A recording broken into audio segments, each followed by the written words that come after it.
La Coupe du Monde n'est pas forcément ce que tu crois. Et si je te disais que les vrais gagnants de la Coupe du Monde ne sont pas les champions que tu vois jouer sur le terrain, que ce soit Cristiano Ronaldo, Lionel Messi, Kylian Mbappé ou Sadio Mané. Dans cette vidéo, nous allons voir ensemble très concrètement quelle est la force mentale de ces joueurs tels que Lionel Messi, Cristiano Ronaldo, Sadio Mané ou Kylian Mbappé. La Coupe du Monde est l'un des événements les plus populaires dans le monde entier. Et quel est le processus qui a rendu la Coupe du Monde à l'un des événements les plus populaires? Alors, restez jusqu'à la fin.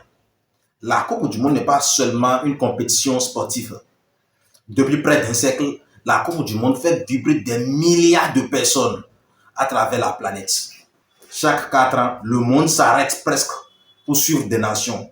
Des joueurs deviennent héros et des supporters vivent des émotions inoubliables.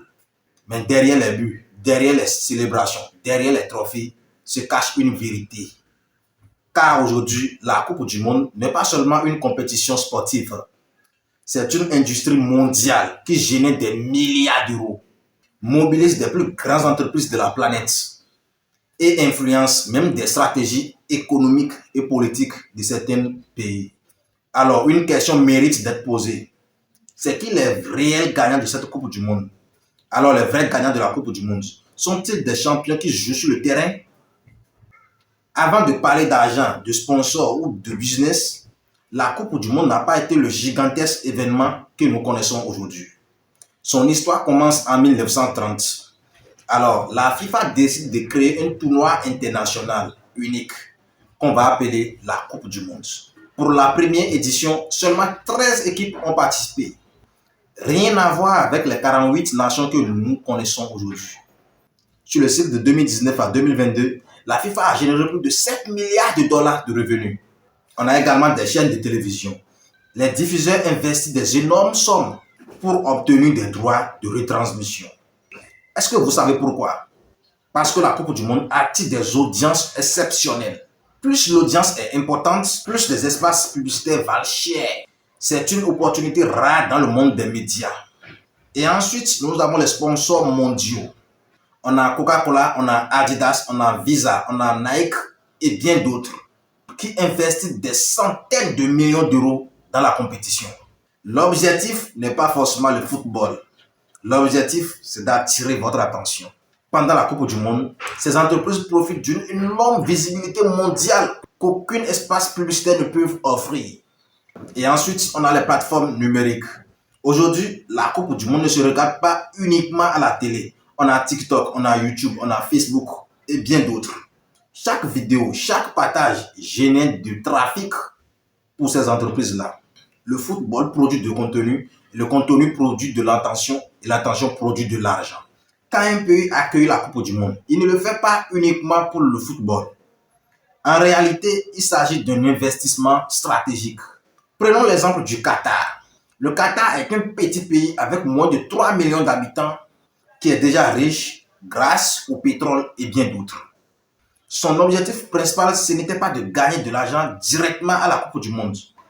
L'objectif est surtout pour améliorer son image à l'international, faire connaître le pays au grand public, développer le tourisme et bien d'autres.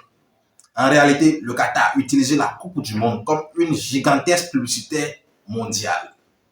Maintenant, prenons les États-Unis, le Canada et le Mexique en 2026. Maximiser une économie qui est déjà puissante. La situation est complètement différente cette fois. Les États-Unis n'a pas besoin de se faire connaître. C'est déjà la première puissance économique mondiale. L'objectif, c'est de générer davantage de retombées économiques immédiatement, de remplir des hôtels, des restaurants, des commerces et bien d'autres. Peut-être et aussi attirer des investissements économiques. Contrairement au Qatar qui a besoin d'attirer l'attention sur son pays à travers la Coupe du Monde. Alors, quelles leçons peut-on tirer de cette Coupe du Monde? Lorsqu'on regarde une Coupe du Monde, notre attention est souvent attirée par les joueurs. On vise directement ceux qui marquent des buts, ceux qui accueillent des trophées ou ceux qui deviennent des héros nationaux. Il faut retenir une chose avant qu'on termine cette vidéo. Les plus grandes récompenses ne reviennent pas toujours à ceux qui sont beaucoup plus visibles. Beaucoup de personnes veulent être admirées applaudi ou être reconnu. Ce qui crée souvent de valeur, c'est ceux qui travaillent dans l'ombre, les bâtisseurs des stratégies et les organisateurs. Ceux qui construisent des systèmes et qui permettent aux autres de briller. Alors, ne cherchez pas à entrer au jeu, cherchez à connaître comment le jeu fonctionne. Parce que les joueurs changent, les équipes changent, les champions changent. Mais ceux qui comprennent les règles du jeu continuent de gagner année après année. Et pour finir cette vidéo, j'ai une question très importante à te poser et j'aimerais avoir ton avis dans les commentaires. Quand on parle de cette victoire à l'extérieur, quand on parle du gagnant de la Coupe du Monde, pour cette année 2026, qui selon toi, quelle équipe réellement va rapporter cette coupe? Parce qu'il y a tellement de bonnes équipes et c'est difficile de savoir à l'avance. Mais dis-moi selon toi, fais-moi des pronostics. Quelle équipe selon toi va rapporter cette Coupe du Monde 2026 en mettant de côté toutes les émotions? Écris-moi cela dans les commentaires. J'ai vraiment hâte de pouvoir te lire. C'est tout pour cette vidéo. Si c'est la première fois que tu me vois, n'hésitez pas à s'abonner, à activer la cloche de notification et à commenter, partager à un frère ou à un proche. Si tu es encore plus gentil, aimez la vidéo.